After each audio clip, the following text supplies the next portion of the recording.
Okay, so we are live.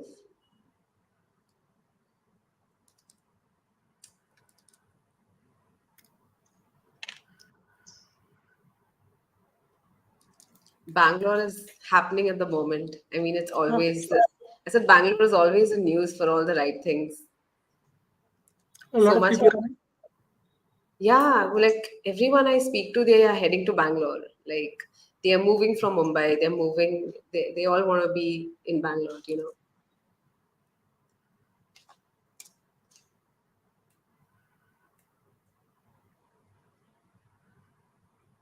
Do you have a play coming up anytime soon? We can just wait for a Uh, minute. Yeah. Probably not immediately, but Okay. soon I'm sure. There's one more in the works. So let's see. Okay. And when was your last play? The last play was about a month back, month and Okay. a half back. Okay.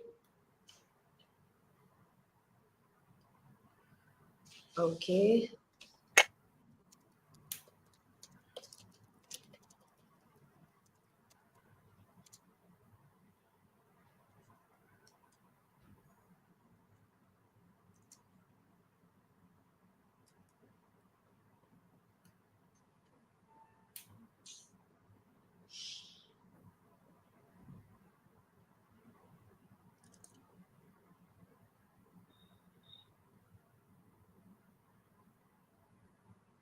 Cool. So, hi everyone. Thank you so much for joining in on our LinkedIn Live at the Finance Story. So, we get this question all the time where many of our readers tell us, like, hey, to feature a chartered accountant or a CFO who has made it to a managing director or a CEO kind of a role in a large corporation, especially an MNC. So that's when I connected with Shri Ram, who is the former MD at Accenture, where he was leading the transformation of the finance organization. We'll break a little, but we'll understand more about this when we have a chat with Sri Ram. But his prior roles included he was the CFO of the Globalization Office in India at Cisco. He was a VP Finance at AOL, and prior to that, he's also worked at Deloitte and Veritas in the US for over a decade. Sriram is, of course, a chartered accountant and MBA as well.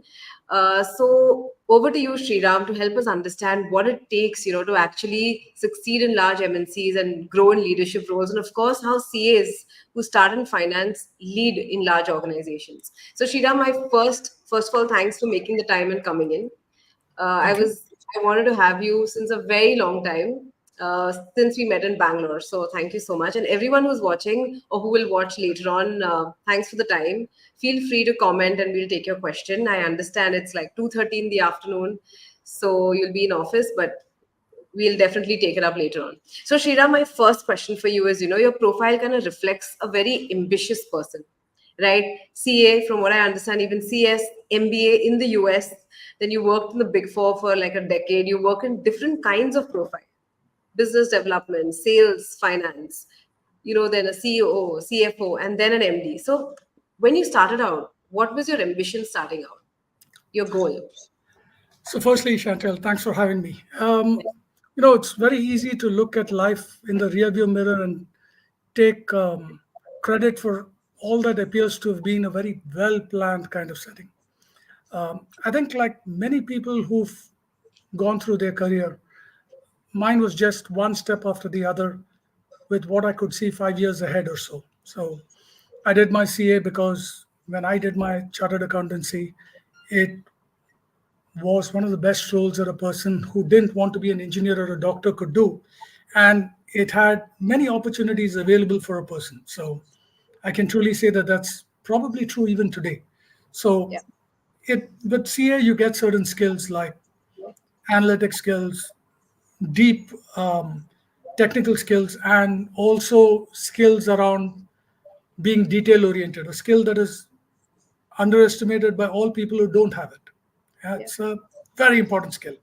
But then there are certain things that one doesn't have through a CA, which I thought an MBA would give me. So that's on the educational side. I always wanted to go to the US. In fact, at some point in time when I went to the US, that was an end in itself. Then at some point in time when I went there, I realized that I would much rather be in India. So did my education in India, went to the Middle East for a few years to part fund my MBA, went to the US, did my MBA, and between my CA and my MBA, I went to the Middle East. In those days, we didn't have the Big Four or the Big Eight, as it was called in India, and it meant good money. So it helped me make some money to part fund my MBA. And then after my MBA, I was just coming out of a depression in the US. So very easily I fitted into Deloitte, which could easily see my skills. And so that's the reason why, in today's context, I've worked with three of the big four in the audit function. I also happened to be working just around the time that the dot com boom happened. And so it was important for me that I had to make a choice whether to be in a professional services firm like a Deloitte or a KPMG or an EY, or go into industry. And I decided to move into industry because it fitted with my idea of excitement that I look for. So, um, yeah, I think it's very important to be ambitious. I truly believe that you're better off aiming for the sky and falling than not aiming at all, right? And this is said in many, many different ways. I took on business development and CEO roles, etc., because I think the core function of finance is very, very critical to an organization. So if I look at organizations, I see two types of organizations: product organizations, where under the CEO, there are three core roles. There is sales, there's engineering, and there's finance. Sales sells, engineering makes, finance manages the money. All three are critical. Not to say that other roles are not important, but they all essentially in a product organization work around these. So, be it legal, sales ops, etc., they're more support. With a services company, which is what a lot of India is about, Yep. engineering is replaced by HR, right? So HR gets the people out who provide revenues. In a CEO kind of role, in a business development role, I got an appreciation for what a lot of the other core roles expect of finance, and more than that.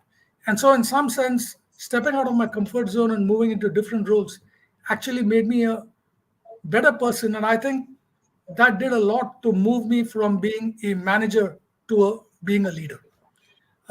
So ambition is there, from your studying days. When you're products of a middle class family, you can't think about being a cricketer or a sports person or so, because that's a lot tougher. The one thing you can do is be above average in studies and then hope that your discipline, hard work, and whatever other skills you bring to the table will help you sustain yourself. I don't know if that answered your question, but that's kind of a That did. background That did. about where I That came did. from. That did. So you were always ambitious, disciplined. So that these are the key qualities you've always imbibed and you've always had. You've aimed big. So that has been you. That's okay. So when you talk about the US, right? You always wanted to go to the US. First of all, what opportunity did you see there, and do those opportunities still exist today? Right. That's one. And when you talk about the Middle East, right? So do you think moving out of India early on and getting a global exposure helped in your career trajectory, like propelled it a little, it took it in the faster direction? Absolutely. Now, different people have different motivations and how they deal with their life. I mean, I wanted to go to the US when I was 10 years old. So certainly my professional aspirations were not, well formed then, but it was watching Hollywood, people giving you all these stories about a great place with great cars, great roads, etc., etc. And that kind of fueled my interest in going there. Going there for a job directly out after a CA was almost impossible. So the Yep. easiest conduit to getting to the US was to do a degree in the US, like an MBA, and then take your chances out there. So I think to your question, did going to the US help in my career? With the way the world is going and becoming more global, Yeah. it gave me a level of from a perception standpoint, from a standpoint of people from other countries looking at me, they would be a lot more comfortable dealing with me having spent a decade in the US than somebody that they have not had experience with. Now this is a perception. I'm not saying it should be right or wrong. It just exists. Also, it helped me grow as a person. There were certain prejudices, biases, etc., that I came with, um, which I managed to get out of my system. And it taught me a couple of other things which are very important in the language of business. And let me just give one or two examples. So when I came out of business school, um, this was 93, 1993. Not a time when the number of Indians who had made a mark there have made as had made as they have made today, right? So Yep. Indians were more rare. So when I Yep. was interviewing for positions, the one thing that I told myself during the interview process is I would view the success or lack of success by, is somebody going to say, I'm not sure I followed you, or I didn't understand what you said, right? Yep. Now, what that did for me is it told me to appeal to what an interviewer would look for from a person. I was a person coming from a different country with a Yep. different accent, and Yep. there's certainly a hesitancy about taking somebody new in when you don't even understand what he says. Yep. If at the interview stage I couldn't make myself understood, there was no way they were going to give me the job. So that was one. The second, and these are traits I'm talking about because they tend to stay with you and they become part of your business persona, which actually Yep. helps you not just in dealing with people across the globe, but even in India. Yep. Another thing which I found myself doing, and I think a lot of people in India do, is interrupt people in conversations. Right? And because we are so many of us, we are always interested in saying what we have. And so we just go right in, dive in, regardless of who is midstream or not, we cut them off and say what we want to. And I had no clue I was doing that. Till one of my managers there said, gosh, I've not seen somebody interrupt like you do. I mean, I was offended, but I took that feedback back with me and I worked on it because not only did superficially I became a better conversationalist, I also began to listen more, right? So, very often when we are in conversations, we have a thought that we can't park in our mind. We just want to blurt it out because we want to be the first to say it. And in the process, we don't pay the other person the respect of hearing them out. So in those senses, in a very primordial way, the US helped me get a level of sheen as a professional, which is very, very important. People all talk about gloss and they say, gloss is not important, it's what is real. While that is partially true, everybody likes to interact with people who are polished, who can express themselves in a way in which they don't come across as either intimidating um, or impatient or too fast or too slow. So I think just building my communication skills, building my way of interfacing with people, skills which are critical to being able to influence, they all came in the US. And then just understanding people from other nationalities really helped. So I would underscore the importance of perhaps working in other regions or other nations to, even a couple of years. It just gets you a level of credibility that when you come back, you just become that much more powerful as a finance professional. Okay. Okay. So people skills, it broadens your horizon and it shapes you as a person, right? Absolutely. Yeah. So that's so you would recommend a 27 or 28-year-old to move overseas. It could be anywhere. It could be the Middle East, or it could be the US, or it could be Southeast Asia, anywhere. So going out helps your career. Critically, it does is it gives you an insight into the way other people think, other cultures, just makes you more independent, and it also helps you deal with uncertainty, right? Okay. In your own familiar environment, these are not things that you have to face, but when you go outside, however many Indians are already there, whether it's the Middle East, whether it's parts of Europe or the US, you still have to go out there and assimilate and succeed. Right? So Okay. when all that happens, you grow personally and professionally. Some of the things that I mentioned will also help you. Just the way you express your thoughts. As Yeah. Indians, we tend to be verbose. When Yeah. you look at the British or you look at the US, they're very precise in the way they talk. When it comes to answering a question, they answer what you ask for, not what you hoped they would ask for. Now, I might sound a little facetious when I'm making these remarks, but again, the more senior a person is in an organization that you work with, the less time they have to hear you out. So whatever you're saying, make sure that you say exactly what they want. And just to quote, I think it was GB Shaw, George Bernard Shaw, who had once said, somebody asked him to, can you come and address us for 2 minutes? He said, I'm going to have to prepare for 2 hours. So the person said, gosh, 2 hours for a 2 minute meeting. How long would you prepare if it were a 1 hour meeting? He said, that I can do immediately. He said, in a 2 minute meeting, I have your attention only for that time. So what I say has to be of complete value to you. If it's a much longer meeting, yeah, I can keep talking and by I'll get by. So when you are talking to very senior people, at least that's something I kept in my mind, you have to hit exactly what they want and exactly what they're asking, nothing more, nothing less.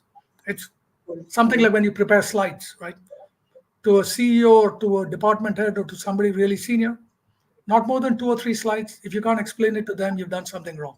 So these might Cool. sound like motherhood kind of remarks, but they are critical to the perception of you as a professional.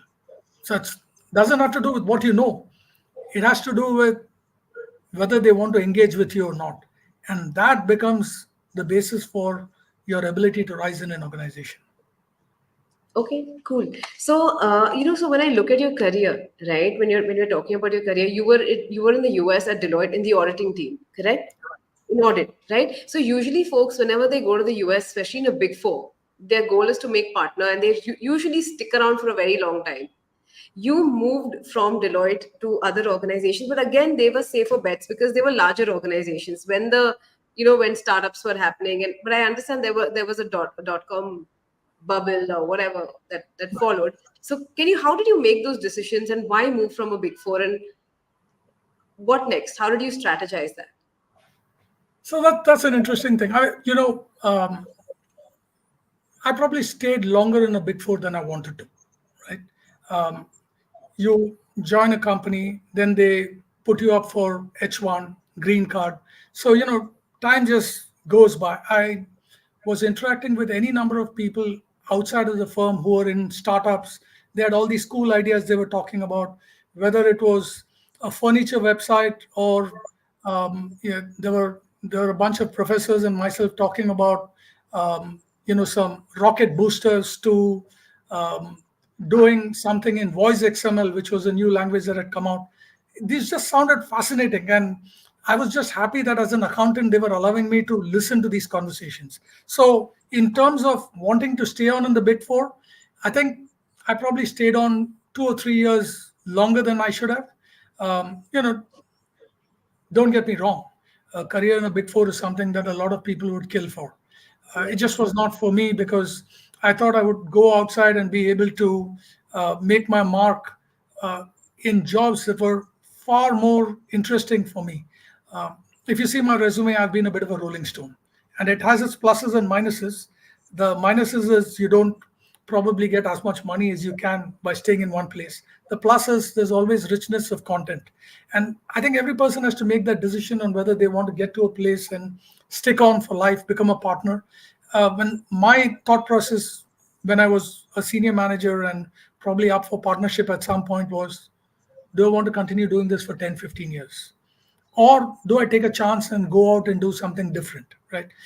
Even my coming back to India, largely for family, making sure that my mom could live with me, etc.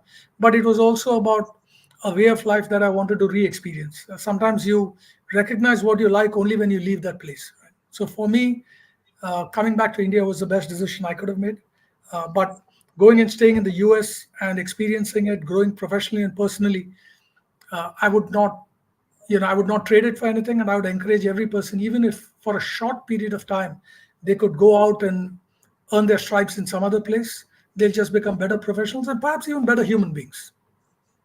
Cool. So so after Deloitte, what was the next move? And So I, how take us through your journey until 2023 till you reach Accenture, right? And you become so the the MD. reason, yeah, the reason I joined Veritas, which was then a $1.5 billion company, I joined it when um, it was a company in the valley that had the maximum number of millionaires a week.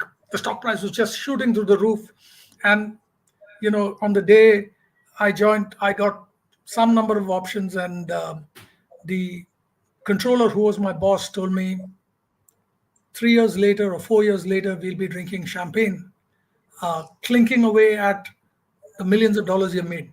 I didn't make a penny out of that stock because the stock just went down. But that's a different story.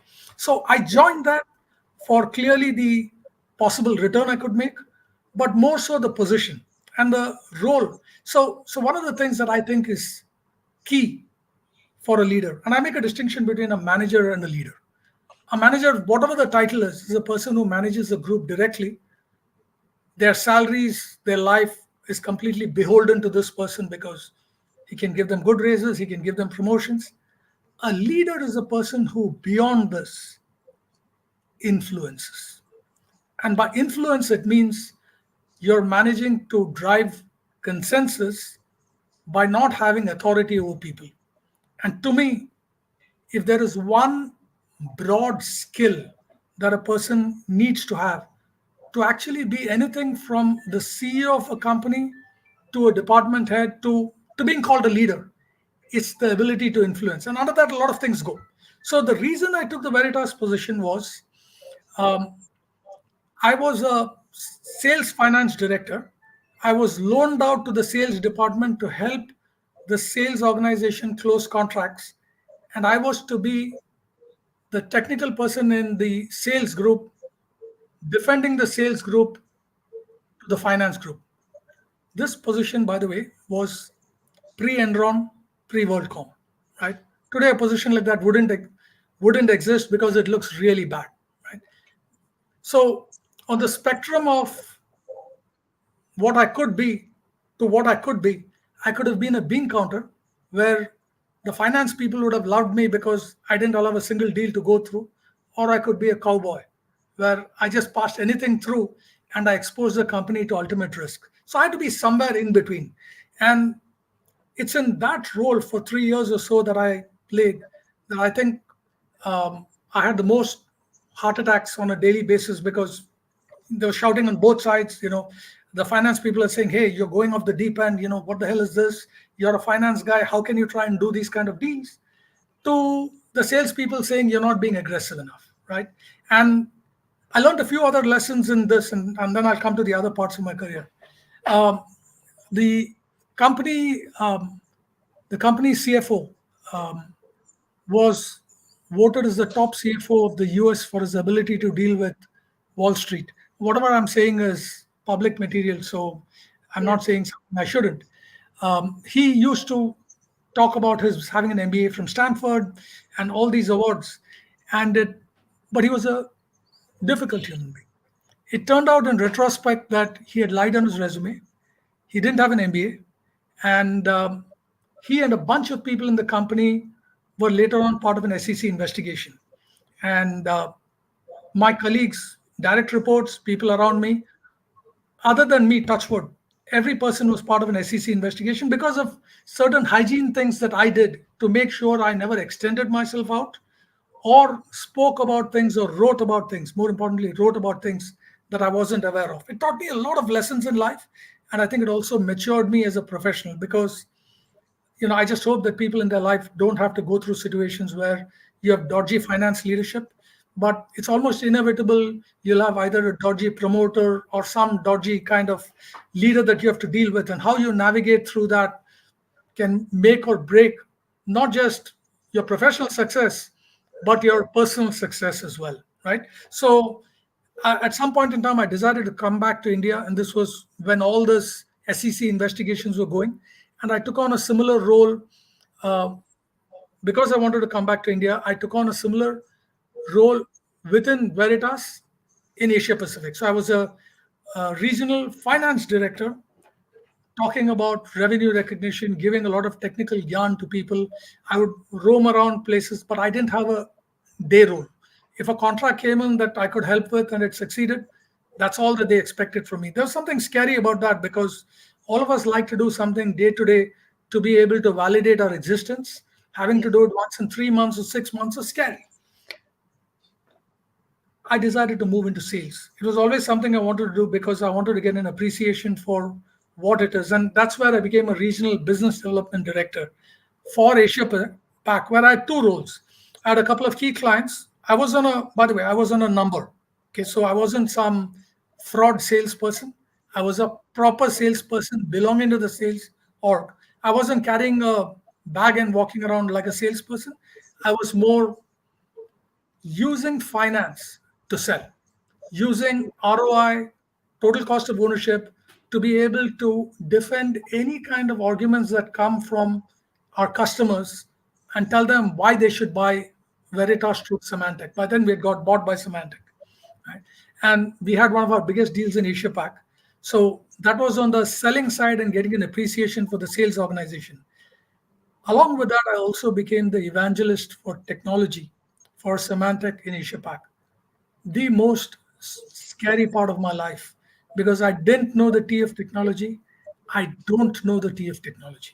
But there were certain finance things that I picked up in my life, which is never overextend yourself. I had a bunch of 10 or 15 slides and I had some crack engineers with me. So I would go address CIOs, etc. And all this built a level of confidence that I could then take into subsequent organizations from 2008 till I got out of the corporate world, for me to hold myself up as a leader who was function agnostic. You realize that you don't need to know engineering code. You need to know what our products do. You need to know what the company or services. You need to know how it aligns with other companies, what is better, what is worse, what's the ecosystem. Essentially, the point I'm trying to make is as you grow, you have to trade off depth for breadth. If you're in an organization where you have deep expertise and you know more than the person who's reporting to you on everything they're doing, either that person should not be there, or you should not be there, or both should not be there, because you're not doing your jobs. That person has to get a level of expertise where in his or her job, they're better than you. That's the only way you can manage by exception.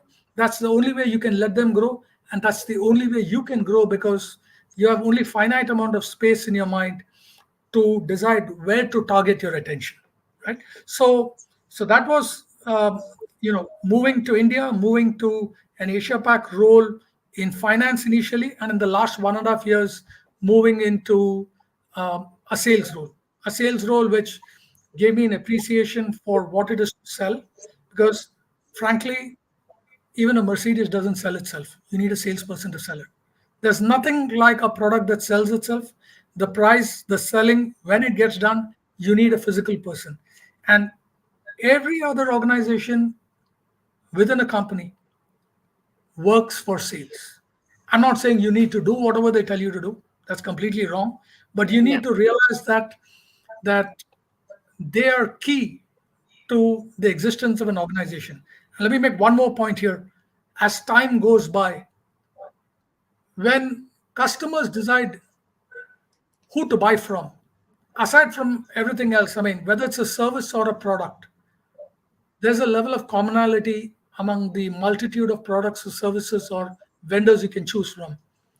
I think one of the biggest differences when a customer decides who to buy from is how easy are you to do business with. And that's where finance actually is viewed as a stumbling block by many people in many organizations. And if we can clean that up, we would have added a lot of value to our position. How do we make ourselves easy to deal with? How do we not just inundate people with a bunch of pedantic rules? Say you can't do this because of this, that, or the other. So those are very critical things, and these might sound like high-level, broad-based gyan, but in these abstraction of remarks that I'm making that are conceptual, lies everything that happens in how you get evaluated, both by your leadership group as well as the business. One last point I'll make on this, which is as you rise in an organization, your ability to scale actually is not decided by your function, is decided by the business. Okay, and that's something which is very important for people to take. If business finds you unfriendly, or if business thinks that you're not easy to deal with, you could be the best accountant. You could be a person who can go and give Shukla Grewal or whoever writes textbooks a run for their money, but you will not rise in the organization because you're not useful for the organization. So that was Symantec. Then I went to AOL, where I have, a good colleague of mine who's very prominent in this group, working with. So I will not wax eloquent on my performance out there, lest he writes something which, tends to be at odds with what I'm saying. But that was a VP finance position, and a lot about that position was bringing more business to India through the outsourcing mode. We were a finance org. We wanted to get more and more complex work to India. I wasn't there for very long, for a year and a half, but we did get a couple of things which probably meant 10 or 15 heads. But more than the number of heads we got in, we got respect the from the US for our ability to do complex US work in India.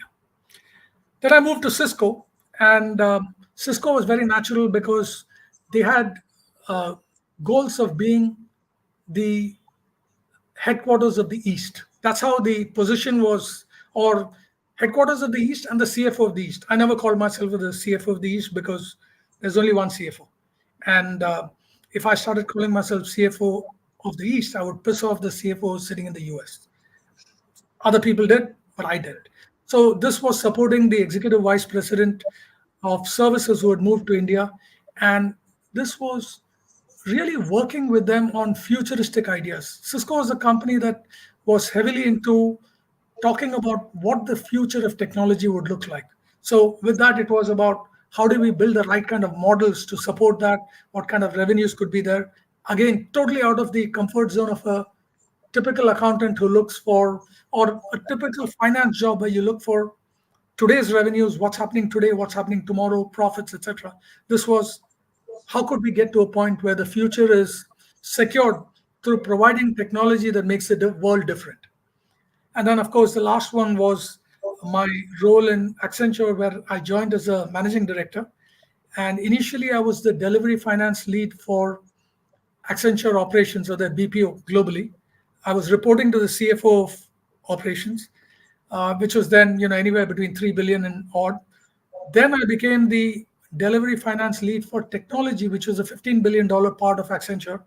And then my last 1.5 years, I became the integrated delivery finance lead, where I was the finance lead for all services across all markets for Accenture, with the goal being more than doing what I had, to kind of assist the organization as it transforms to something different. And I'm sure we'll talk about that in a bit. Hopefully, if there's anything specific, Chantal, that you had that I haven't Yeah. addressed, feel free Yeah. to stop me or ask me to Done. explain. Done. I will do that. I will do that. Thank you for this, Sriram. Okay, so I have got a couple more questions which are more experience based, which we want to really dig into your experience. But we'll have to stick to a 1 minute reply because we just got another 15 minutes. Okay, Sure. because I understand you've got so much to share, right? But we have to really do another session on that because that's a lot of experience. But we'll cover the basics. Okay. So Sriram, the question that we get asked most of the time is how competitive is the corporate world? And you've explained to your journey, but what helped you grow? Like some skills, or what is it that helped you grow when you think of it, like in under a minute? Storytelling skills.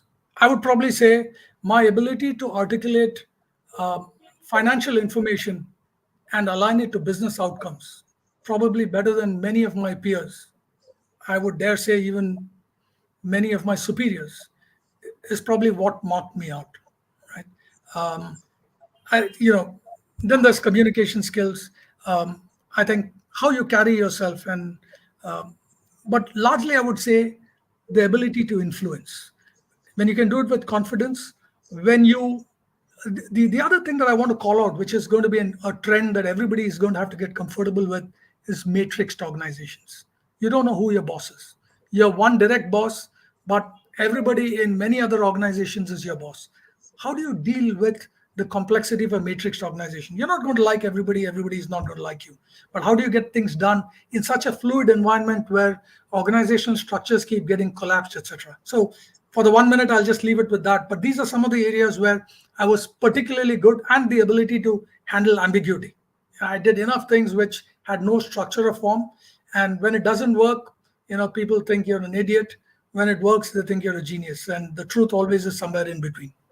Okay, great. So when you're talking about storytelling, again under a minute, how do you develop storytelling?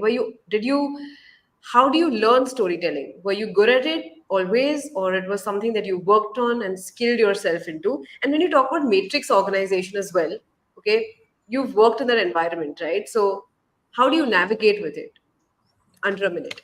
Sure. Yeah. Storytelling, I'm a fiction writer. I write plays. Uh, when I was in corporate, I wasn't creating fiction. But the idea of when you write fiction or when you're involved in the world of make believe, you're always thinking about who you're talking to, and then you Yeah. appeal to what they want. So that's, I think, a critical element of storytelling, which is know your audience, know who you're talking to, whether they want detailed responses or not, but always talk to what they're interested in. If you start with where the CEO is interested in the company and then dovetail down to whoever you're talking to, you will storytell properly, right? The second thing is when you talk about your second question again, which was on Matrix. matrix organization. That's Yeah. very tough. You have to you need to have people who become your ambassadors, or you get some level of advocacy where people are championing you. When you move from one organization to the other, it becomes a little difficult. So in matrix organizations, I would say watch out for the politics of organizations. You need to know who's calling the shots. Politics is a bad word, but we employ politics even in our house. A person who has more than one kid deals with both differently. One may call it politics, one may call it smart kind of way of going about things in a way in which people actually get to the end result they want to. So that's matrix organizations. You have to understand who are the who are the power brokers, who are the people who are making calls, and how to work with them. Okay, so you cannot just be blunt and say, hey, this is how am I. You have to play to the rules, right? So, would you want to talk a little bit about that as well? How did you play to it? What has been your journey? Have you burnt your fingers sometimes and hey, you know what, I should have not said this, and you've learned how to. Well, I've burnt my fingers many times, not sometimes. Now, there are times when I gave this example of what happened in Veritas with the leadership, right? If there is something which is completely black and white, then no is the answer. Now you can try and be a Shakespeare and say no in a different way, but it's still no. I think the important thing is that the person you're talking to knows that you're trying, right? That the no has Really, come in spite. can, can you relate this to your experiences? Like, can you give us a situation where you were in a situation like this and you had to, navigate through it all? So in contracts, I mean, there will be times when they want to close it at the end of the quarter, and they say our commissions are dependent on this, the company is depending on this, blah blah blah, and you know that it's running afoul of every rev rec rule, right? Um, this may sound rather simple, but you have to appeal to their good senses to tell them how this would expose the organization in a much bigger way than just their commissions, and tell them that unfortunately, we wish we could help them, but the answer is no. And when you do that, make sure that you're covering yourself by talking to your bosses, their bosses, etc., so they don't go and spin a different story. If you do all that, they might be momentarily angry, but you don't expose yourself or the company. So other than that, there's always wiggle room, but it requires intelligence and experience and luck to make sure that you never cross that wiggle room where you expose yourself. Okay, that's a great example that you mentioned. Okay, so can you list five things that you learned the hard way while climbing the corporate ladder, and what are they, and relate them to experiences again under a minute or like 1.5 minutes.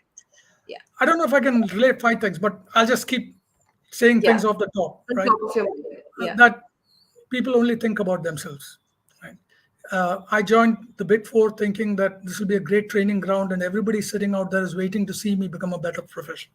Doesn't happen. You have to do everything yourself. Nobody is going to do it for you. Your career is yours. It's not anybody else's to manage. That's the second thing. People think about themselves 99% of the time and you 1% of the time. So if you want to go up, you have got to figure out the best way to go. It might sound like it's the first point, but it's not. One is I'm talking about people thinking only about themselves. Two is even your promotion, even your ability to go ask for more money, ask for a promotion. You have to do it yourself. You've got to find the right time. Three, uh, if people can get away, always make sure that where you're taking a decision that is a little contentious, you document it and you get more fingers onto the knife, because otherwise you'll find yourself alone and nobody will back you. Four, make sure that you have somebody who will champion you. The moment you start losing people who are your champions or who are people who are your advocates, it's a sign that you're either becoming irrelevant in the company or you're on your way out. And then there might be a fifth. But I think if you follow these three or four, you'll you'll be able to safeguard yourself and rise in the organization. Okay. Did you like push for a raise, push for a promotion, negotiate hard? What? Any instances? Or you Of have to course. do it, or yeah? Yeah. So one thing to um, this may sound cynical. One thing to remember is if you get something before you expect it or after fighting, you have to realize that you have compromised your future as it relates to raise. So if they gave you 5% and they gave you, and then you fight and you say, no, I deserve 15, you can rest assured that the next year, if you were to get 10, you would get 7. Because at the end of the day, they have a pie. I have personally not believed in fighting. I've believed in expressing my displeasure and walking away like a statesman. That gives you what you've done is you've left the person who you're negotiating with a feeling that he's been hard on you and he has won. So your future will be not compromised. So when yeah, I don't think there's been a point in my life where I've gone back and either, yes, there have been one or two where it's been totally egregious. I've fought an evaluation and said, go pound sand. I don't agree with this. But otherwise, if you manage your managers carefully, you have to know what's going to come at the end of the year. They won't be surprised, you won't be surprised. As far as raises are concerned, I think a raise, and I think this is information for anybody who's 28 or 38 or whatever age, fight for a raise only if it's going to be lifestyle changing. If it's not, it's not worth it, right? The 2 or 3 or 4% will probably be 5 meals or 10 meals, but you've done damage to your goodwill, which why do you want to do it unless you're thinking of leaving the organization? But if it's a promotion, right, or if it's an inflection point where you're going from something to the other and you truly believe that it belongs to you, do it, but do it in a very refined kind of way where you give that person some options to move away and don't put final clauses on the person saying you do this or else. If you're going to use the word or else, there's a saying by some cop who had told me, don't pull your gun out unless you're ready to fire, right? Something like that. Okay, okay. How do you manage your managers? And how do you manage your team? Sure. What kind of leader are you? So um, I hope no person who's reporting to me is out here because I'll wax eloquent and they might laugh. But as far as managing my manager is concerned, from 2004 when I came to India till 2023, I never had a manager in India. I never had a day manager. So I managed them by making sure I set up regular meetings, never giving them unpleasant surprises, making sure that from time to time, even when I was close to the end of my career, I'll slip in during a conversation, hey Greg, I'm sure I'm doing everything right. That if there's something I'm not doing, you'd have told me. Now, I do that so that I mean, then it's his problem. If he was squeamish about holding me then and saying, no, you didn't do this, that, or the other, that's his problem. I have essentially written my own evaluation for the next 6 months by telling him that I'm doing everything right and expecting him to tell me if I'm not. Because correction has to be instantaneous, and everybody has time where they're thinking only about themselves. They're not going to think about when they're going to tell you to. So that's as far as managing my manager. As far as managing my people is concerned, um, certainly in Accenture, I had people who are far more capable than me on the operational end of things. Very little managing I required to do. I had to spend a lot more time managing their ideas of how their career had to move. And in managing that, their jobs also got managed. As long as people know you are ready to fight for them, or you're giving them advice, or you're giving them counsel that can help them get from point A to point B, and you're not waffling, they will do anything for you. So my managing was not on a day-to-day basis. I also spent a lot of time with them, helping them document their conclusions, depending who the audience was, to make sure that they could communicate in ways in which the same thing I spoke about, influencing skills, was improving. Okay, well said. Uh, what is the salary structure like in these large MNCs? Like when you reach a CFO level or a managing director level, and there are multiple MDs, there are multiple CFOs, as you mentioned, reporting to one, right? So what's the benchmark there? Okay, that's one. Okay, that's one. And the other one is, when you spoke about returning from the US to India, like did you take a salary cut or how does that work? So these are the two aspects. Sure. Again, under a minute or two. Sure. Yeah. So I'll talk about the second one and then come to the first, because it's an Yeah. interesting story for me at least. I Yeah. took a massive pay cut. I did not come on an expat package. I came on an Indian package. And because my role was not well defined, they gave me a salary to try and make sure I didn't come back. Right? It was probably 1/10 my salary there. It was, I mean, I won't say it's insulting or not insulting. That's what they decided to give. And then I made some, to use your words, almost career limiting kind of moves where I used some very expressive language on what I thought about the HR who had done my salary thing. And I told them that I'm not suggesting that anybody does it, but I told them that, look, if they don't have enough HR organizations to benchmark against to find out what my compensation to be, I'll pay for it. I said, I'll pay for it, and you go and get this documented, because what you've given me is, it all ended well, but it had its residual impact. Never take on HR is one thing I would tell you. It'll hurt you at some point of time or the other in your life. Now, coming to MNC compensations and salary structures, it's actually, I'm not going to waffle. The range is massive. In fact, without taking names of organizations, in some parts of the organization, it could be 40, 50 lakhs a year. It could go to 4 crores a year, right? So take your pick. Um, then there are one or two other things that I'd say, that in a services organization, believe it or not, HR probably gets paid 15-20% more than finance, right?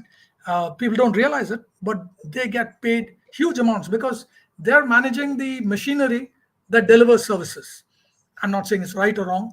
It's what they have managed to negotiate and what finance people have managed to negotiate. So um, I would say the median or the average salary at levels of experience which are beyond, let's say, 20, 25 years should be, 1 crore plus stock plus, variable, and, it'll go higher and higher.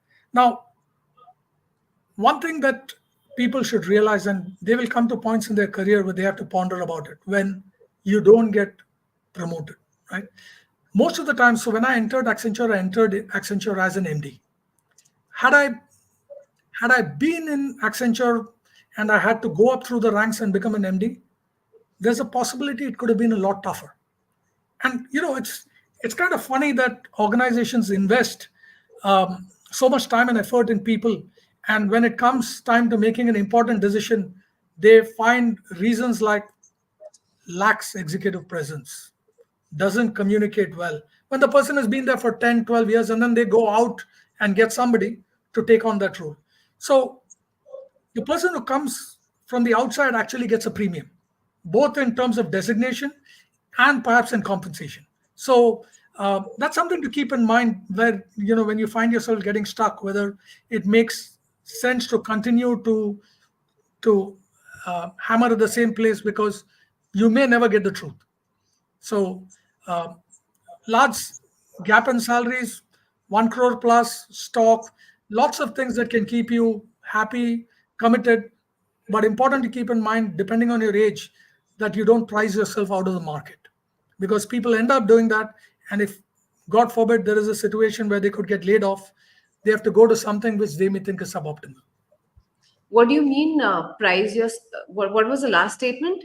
I said price yourself out of the market. So, for example, if you're getting a salary which is much higher than, let's say, a similar person in another organization, while it's good in the short run, Yeah. in case you find yourself at some point in time laid off for some reason, A, you may not get the same salary, which is okay. B, the other company may not be willing to hire you because they will think that the moment the market conditions improve and the person gets a similar salary, they leave.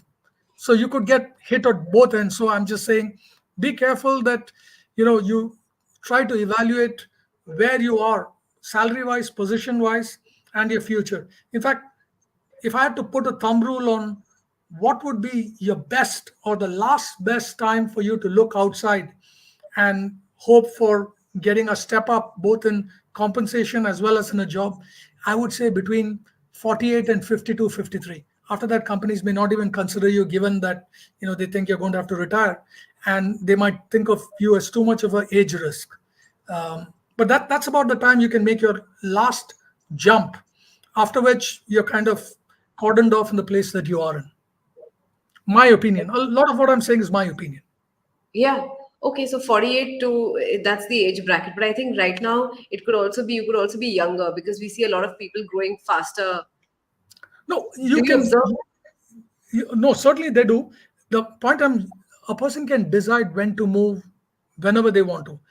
The point I was trying to make is, if you look for a career track, let's say you want to be a partner, right, in a big four or in some other professional services firm, or you're looking for going up in that particular track, and you see it happening or not happening, and you postpone your decisions to move out. The point I'm making is, after 53 it will become a little difficult, Yeah. right? Because any hiring manager is going to start saying, okay, 5 6 years, do I want that person? In Yeah. India, in other countries it might be different, because in Okay. the US the retirement age might be 65 or beyond. Okay. Okay. As a as you grow up the corporate ladder and you're like you're at a high designation, what are the insecurities that creep in? Like, is there a fear, hey, you know what, I could get laid off and stuff like that? And you've had your peers who were at a similar level. When you're No, growing, you've got different kinds of challenges. So every day, what? every day. Meaning, those fears are, if those fears are not there, see, look, it's a fact of life that one has to accept that as time goes by, you will find people who are smarter, cheaper, and faster, right? Organizations are not there to take care of your emotional needs. At the end of the day, it's a business, right? So on every one of us, there is a dollar and cent sign written on our forehead, right? And what's the value that we're giving? And so that's where you have to develop the ability to be kind of an elder statesperson, where your experience is so rich that in losing you, they will lose somebody who can truly be an ambassador of the organization, and that probably helps you retain your position. I think age is a number. I think people can drive value for a long time, but there are also certain practical realities of the workplace where they have to make decisions about laying off people. um, if you're not if you're not being productive, if you're not driving to the right kind of organizational objectives, if you're not in the good books of the people who are in power, all these become ways for you to get eliminated, and the knife can come very swiftly. It's just it's just a fact of life. Okay. That's interesting. That's why I wonder why a lot of people connect with me who are heads of finance, CFOs, and they want to move out. It's like it's a long journey of just reporting to a boss. It's not easy. I've never done it, so I don't know, but it's not easy. And this is the first time we're having an in-depth conversation on that. Okay, I hope so these are my opinions. Again, you talk to five people, they but might have different opinions, but I've been absolutely candid and transparent. uh, yeah, One reason is that's the way I am. The second reason is I'm no longer in the corporate workspace. I can say whatever I want to.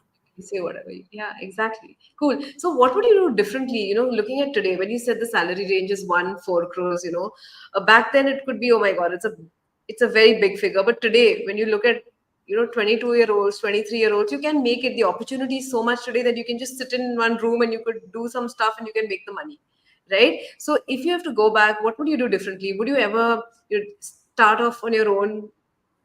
Think of starting off on your own? See, that's a very interesting question. And Yeah. I think it comes down to your personality. So if I look at CEOs of companies or anybody who starts out on their own, doesn't you can call them what you want, but they're doing Mm. something on their own. There is one overarching trait that they need to have. Uh, that's the only thing that will keep them going, and that is unlimited optimism. Right? If you don't have that, don't start out on your own. Right? So if you think of a person who starts out on his or her own, even if the ship is going towards the Titanic, towards the iceberg, even if the Titanic is going towards the iceberg, they'll be rearranging chairs on the Titanic because they believe that magically it won't hit the iceberg. Unless you have that kind of a temperament, don't. So I don't think you go and try to start something because you're sick of this. You go and try to start something when you have the right temperament to start something. I didn't, right? I could never have been a person who's wondering about when my next paycheck is going to come, or how am I going to do this? How am I going to pay my employees? What's going to happen tomorrow? I mean, these are fundamental issues that would have stressed the daylights out of me, right? So it's very important. It's very easy to say I would be this, I would be that, I would, I could have started a company. No, you have to have the personality to do that, and I just didn't. Right? I was always a corporate finance person. I mean, if I could have, maybe I would have been writing more books, writing more fiction, but certainly not, trying to start something on my own, because I think that requires courage of the kind I don't, and temperament. Cool. So are you, I mean, I know we are all, whatever has happened is for the best, and you've grown really well. A lot of people don't achieve what you have in the truest sense, right? It's such a crowded place, everyone, running the same, for the same position. It's not easy to crack that one. But do you think, you made it in the corporate world where you thought you would, or you felt that you could do a lot, you could go way ahead? Like, I mean, it's not a comparison with your peers or something, but just an insight for those watching and for us. Yeah, so if I had to change something in my life, right? Yeah, So I don't know where I'd have gone, frankly. I think we're all lucky in yeah, things that we don't realize we're lucky about. yeah. If there was one thing that I would change, I would have been, certainly in the early to middle part of my career, I would be less cynical than I was. Right? I think there's something about being optimistic and believing in the system that actually helps you do more.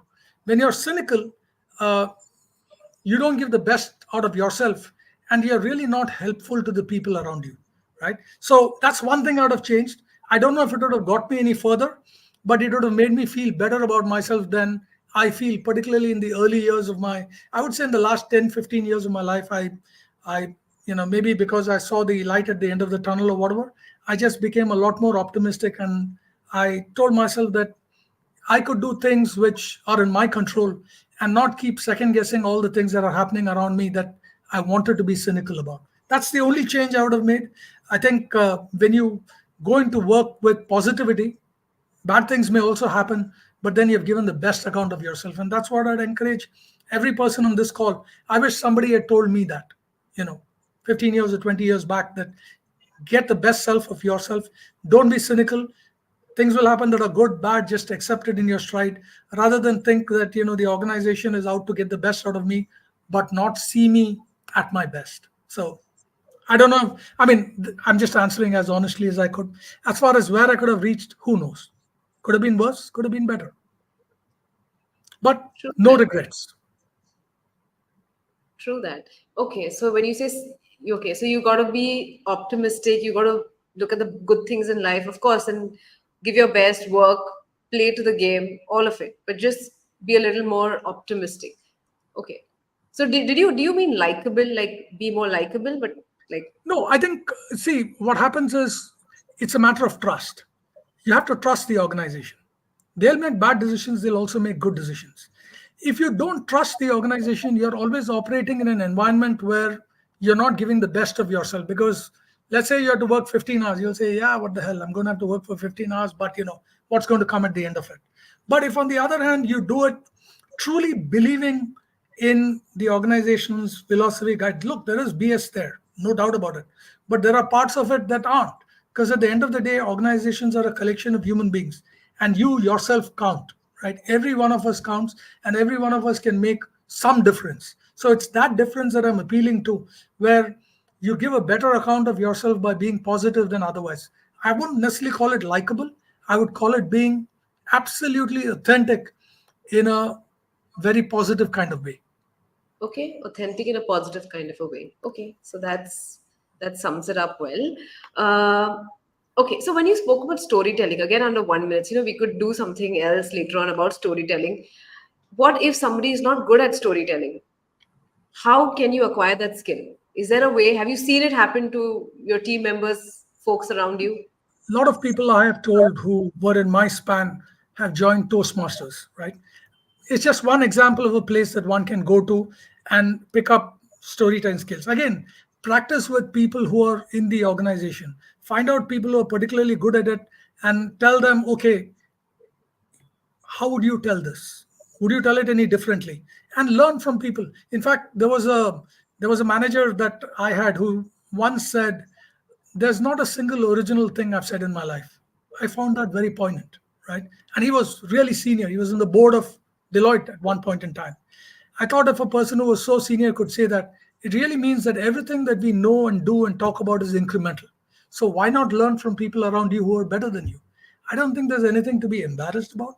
It's just a way of picking up a skill through others that you otherwise might not have. So I think it's practice by yourself. Find somebody who's particularly good at it, and then give it to them. If you have a good kind of equation, say, how do you present this any differently? And then learn from it. And you do that, half a dozen, 10 times, 15 times, you'll become much better at it. Okay. Okay, so it's a skill you can learn. You don't have to be born with a storytelling ability, though some folks are. Okay, cool. Okay, before I go to the final one, I have this. How do you deal with criticism? Right? Very Like, badly. Very badly. I mean, some people can deal with it well. So let me phrase that a little carefully. It was a tongue-in-cheek remark, but I don't think anybody can really handle criticism well, regardless of what people say. You can say constructive, you can say this, that, and the other, but it comes down to there's a very small set of people who can actually deal with it really positively. For me, when I have been the victim of any criticism, the goal is not scream and shout at the person who's given it, because it's their opinion and I have to respect it. It is, I will not let them say the same thing again. But the emotion that goes into it is not I want to improve myself because I'll become a better human being, but it is I want to improve myself because I don't want that person saying it again, which is not the best way to be. But since you asked the question, and I'm here giving who I really am, as opposed to, and hopefully your audience will respect me more for being who I am, as yeah, opposed to of telling you what's the course. perfect answer to say.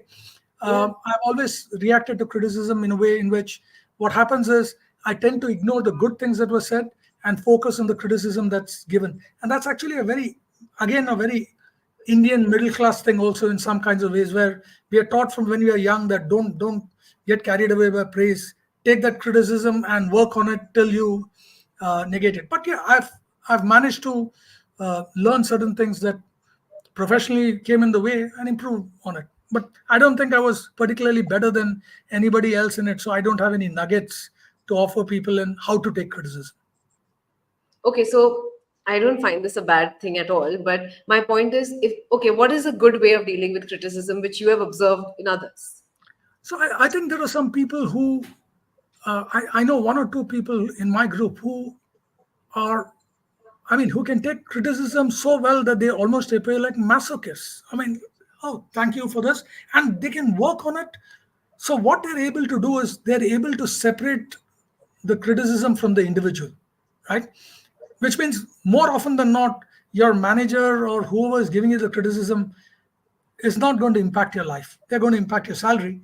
But if you think that by listening to that criticism and working on it, you're doing something good for yourself, and you completely ignore the fact that it is person X or Y, you actually end up working on the criticism to your advantage. And people who can take feedback well, they are highly respected in an organization. In fact, I would go to the point that people almost stop criticizing them because they take it so well.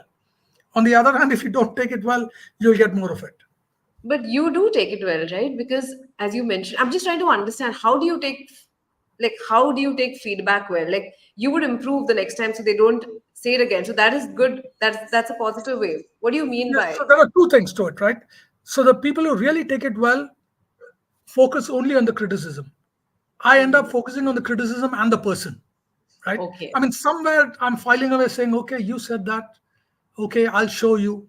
These are all the thoughts that there's a Don Quixote in every one of us, right? We have these delusions of grandeur of, you said it, I'll show you I can be better than you at that.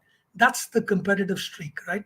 I'm not going to let you walk away by saying something about me professionally that maybe I don't agree with. It's your right to say it. It's my right to work on it and improve it. So the people who can take feedback truly well can do it without letting it impact their impression of the other person at all.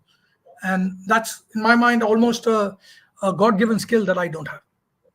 Okay, cool. I have this last question for you. And so Sriram, like since I've known you, right, you're like one of the coolest people I know.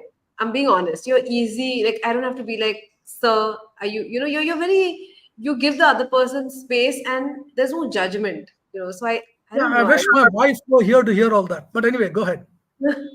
No, I'm just being honest. Okay, my last question for you is what are the emerging trends or skills, which finance folks who want to move, who are finance controllers right now, heads of finance, or you want to move up, what should they have? Like you worked in a lot of different areas. You worked in sales, you worked in technology. So you've actually got, you've got all the skills needed over the years. You've developed that. So what's your final take?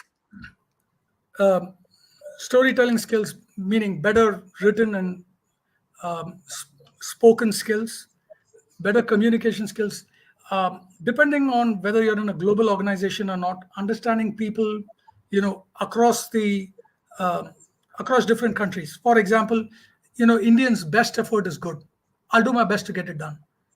In other countries, like in the US in particular, you either get it done or you don't. There are no excuses once you've committed to it. It's a very important thing to learn. Understanding nuances of language. If you do badly, an Indian boss might say, hey, this is terrible. A US boss might say, I might not have done it that way. Now, you may walk away thinking, okay, he may not have done it that way. He's not saying I've done it badly, or she's not saying I've done it badly. So just being, I think it's, I think the, so I'm talking on the people side, then I'll come on the technology and the other things that are going to be important. Okay. So on the people side, being very attuned to the people in your ecosystem that you're dealing with, what makes them tick, what's important to them, because you're mapping to them, right? And this is leaders not just within the finance function, but any function within the business that you're going to be working with, because at the end of the day, they're going to be writing your ticket to promotion, to your better raises, and to your sustenance in the company. Now, the other things are being aware of how technology is changing for you to use it within finance, and for you to also start thinking about your people. If they're doing roles that are more, more transactional in nature, there's going to be a point in time where they're going to probably get displaced. You owe it to them to help them either upskill. This may not necessarily help you rise in the organization, but it'll help you sleep better at night. So, what are you doing to try and see what's coming down the road in terms of automation, in terms of what roles will continue, and where you need to spend your time? And then, one more thing which I think a lot of finance people miss, and that is focusing on business models, right? All finance people are very good at understanding costs, how to squeeze out money even from a stone. But Hmm. how do you change the revenue structure, right? Through business models. And many times the business model is looked on as something that the sales organization should do, or the business development organization should do, or the CEO should do, or somebody else. But actually, finance can play a very important role. If you really think about business models are really about how your customer wants to buy, right? In the past, you sold a laptop where your laptop was sold, money was paid, and they would get the benefit of it over 3 5 years.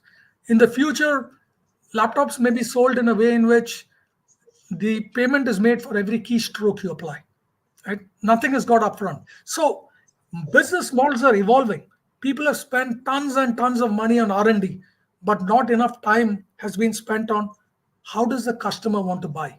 And depending the the closer you get to a model which you're giving the customer an opportunity to consume based on how they want it, the more likely you're going to have that customer.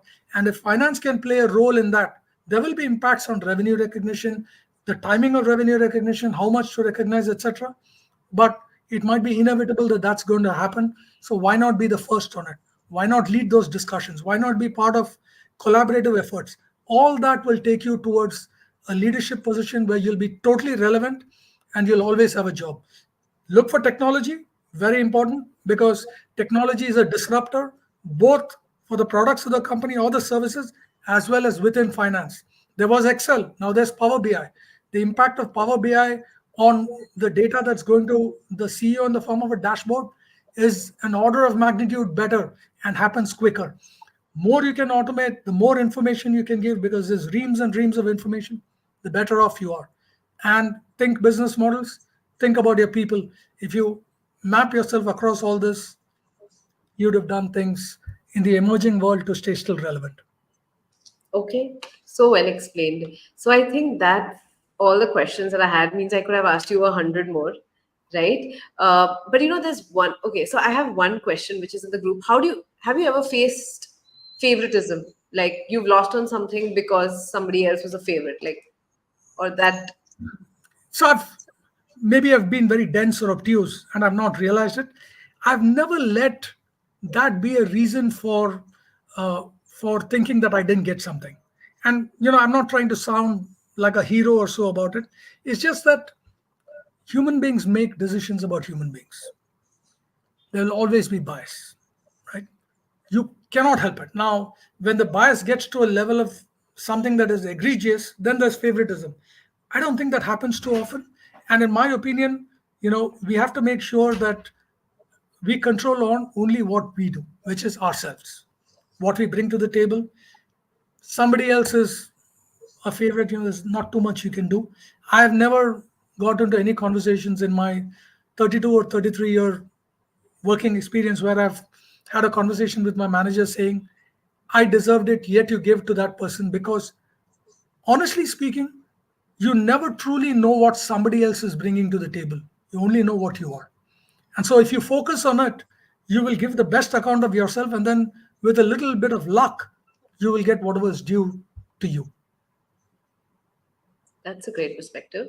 Cool. Okay, so once your term at Accenture was over, and like you stepped down from being the managing director of that segment, how was life? How did it change? From having so many people reporting to you globally. So, Yeah, everybody starts thinking about what's the next thing at some point of time in their age, right? And at some point of time in their life. And, so, I mean, I'm 59. So even if it didn't, even if I didn't leave, then I was going to have to leave. And you speak to people around you who've left. And one thing that I heard, which was a common theme, is however many people like you and report to you and you work with, once you leave, no one will call you. And to me, it was just a remark, but it hit me when I left, right? And I realized that they have a job that they're doing 8 hours, 10 hours, 12 hours. And there are some really close friends of mine. And I don't want to make a nuisance of myself by saying, hey, why are you not calling me? So there's a bit of a vacuum for a little bit. But then I was writing stories. I wrote Turnaround. It had 14 shows. It was therapeutic in some sense because it conveyed a lot of things that I believed in that are wrong organizationally. And then, got I started teaching English to some underprivileged ninth and 10th grade students in a local school here, who are all children of drivers. And I'm using this only to convey, nothing wrong with yeah, being a driver. Uh, yeah, it was it was very inspiring because I was talking like a corporate person to them, and all the children were laughing at me all the time. I enjoyed it because this is a part of my life also I have to experience. I think yeah, the thing I keep telling myself, I don't know how well I'll be able to do it, is in whatever phase you are in your life, you have to accept and take it with dignity. I'll find out things on the NGO end of things to contribute my time, and on the leadership end of time, I've signed up to be a facilitator for one of the big four for some of their courses. So those things will continue. More from a standpoint of keeping myself busy. I read a lot. There's another play of mine that might get directed at some point in time, and who knows what other things are there. The important thing is to keep healthy and to Yeah, stay positive. I discovered that a little late in life, and I hope, hopefully, for whatever time is remaining, I continue to be positive and give the best account of myself to whoever I interact with. that's amazing. That's great. So even I have a lot of lessons that I've learned. I'm sure everyone who's watching, and we're going to make an article out of it. We're going to make snippets. It's going to be very interesting because I think 80% of our readers are working in the corporate, right? Of course, they want to transition to start something of their own, but these are stuff which no one talks about. When you're working, you can't really talk about politics. You have to be so politically correct. So, Right. That is suffocating, frankly. But I think it's a problem that everybody has to face with. I think one of the things that I'm going off script. You've not asked me the question, but I'm waxing eloquent here. yeah, One of the things that as a finance profession, on many occasions we lack is courage.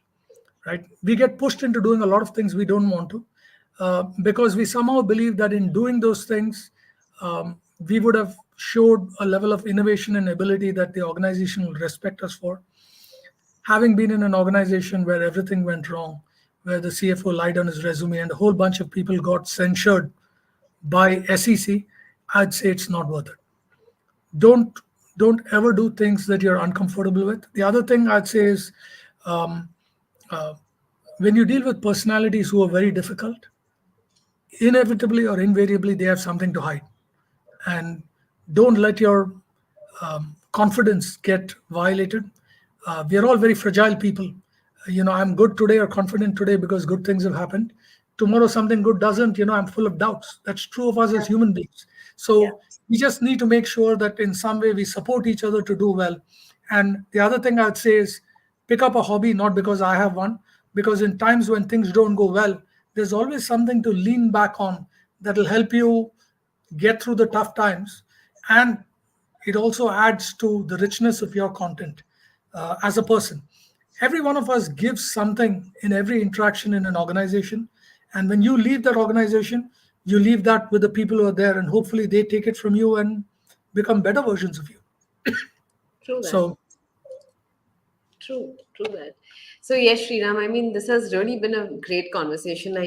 It's really amazing, and I think you should really get into a lot of coaching and mentoring because this is everybody's problem. Everyone wants to, they want to navigate, right? And you could help them with your experience, and it'll be fun. I'm more than happy to talk to anyone who wants to talk to me. I'll give what I can promise you is that what I say will be what I believe in. Yeah, It may not be what everybody says or everybody yeah, believes is correct, but all I can guarantee is that there will be no fluff or politics to it. In fact, the high point of my life is that the people who work for me always saw me as very straight and living my life on my terms. And I hope I yeah. can continue doing that for whatever is left. I plan to live a long time, by the way, if Yeah, everything goes. yeah, we hope to, of course. So cool. So yes, Sriram, thank you again for the time, and thank you everyone for watching in. And I really enjoyed this conversation. I felt, No, thank you very much, and I really appreciate everybody who joined in and everybody who's going to listen. yep, Careers are things which once you're beyond it, it's very easy to take a flippant kind of view. But I know the amount of emotion that goes in it when you're in it. So I wish each of you the very best, and hopefully many more good days than not so good days. The not so good days are there to help you realize that the good days are even more special. So with yeah. that, thank you very much. Appreciate Thank it. you. Thank you Thanks a lot. so much. Thanks a lot, Sriram. See you. Have a great day. Thank you, everyone.